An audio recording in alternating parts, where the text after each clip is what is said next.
किसी गरीब व्यक्ति ने ईश्वर से कहा कि हे प्रभु, सभी को सुख देने की क्षमता भले ही आपके हाथ में ना हो, लेकिन किसी को दुख ना पहुंचे ये तो आपके हाथ में ही है।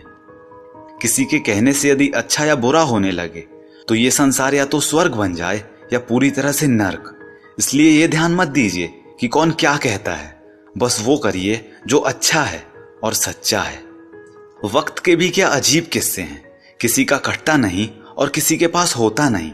वक्त दिखाई तो नहीं देता, लेकिन देखा बहुत कुछ जाता है। अपनापन तो हर कोई बताता है, परंतु अपना कौन है ये वक्त ही बताता है। अपने लफ्जों का इस्तेमाल कभी भी हिफाजत से कीजिएगा, क्योंकि ये आपकी परवरिश का बेहतरीन सबूत होते हैं।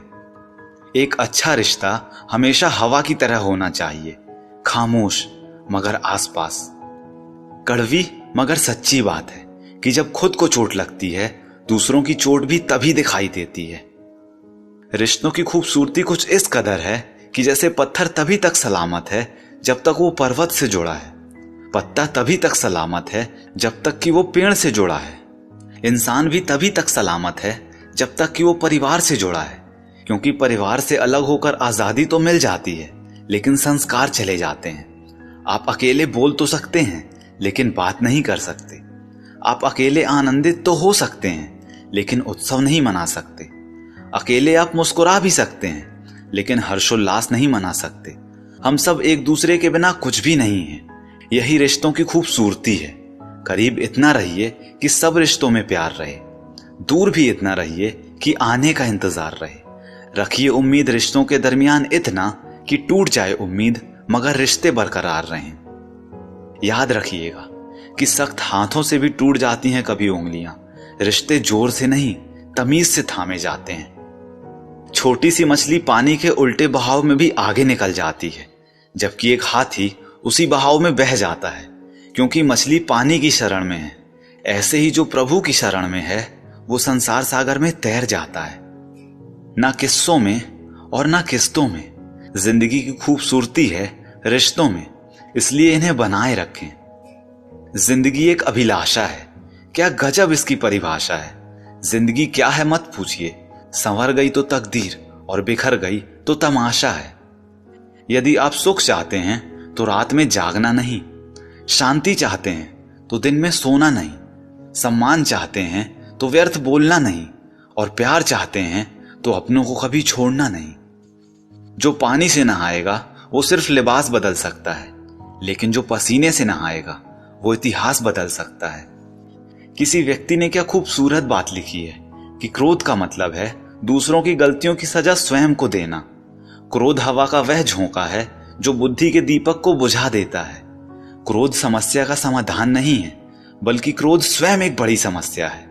जो व्यक्ति अपने गुस्से को नियंत्रण में नहीं रख सकता है, वह व्यक्ति अकारण तनाव में घिरा रहता है। सुबह से शाम तक काम करके आदमी उतना नहीं थकता जितना कि क्रोध या चिंता से पल भर में थक जाता है।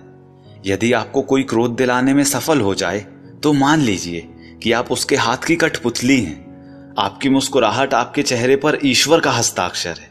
उसको क्रोध करके मिटाने की अथवा आंसुओं से धोने की कोशिश ना करें। क्रोध आने पर चिल्लाने के लिए ताकत तो नहीं लगती, लेकिन क्रोध आने पर शांत बैठने के लिए बहुत ताकत की जरूरत होती है। मूर्ख मनुष्य क्रोध को जोर जोर से प्रकट करता है, किंतु बुद्धिमान व्यक्ति उसे शांति से वश में करता है। अतः क्रोध को जीतने में मौन सबसे अधिक सहायक है। आप जानते नहीं हैं कि क्रोध का अपना पूरा खानदान है।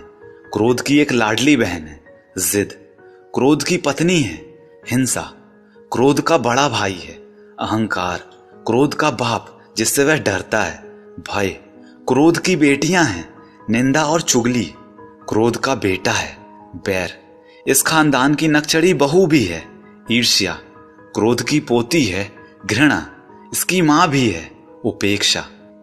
तो क्रोध के खानदान से हमेशा दूर रहिए, वरना ये सब मिलके आपको बर्बाद ही कर देंगे। सबके दिलों का एहसास अलग होता है।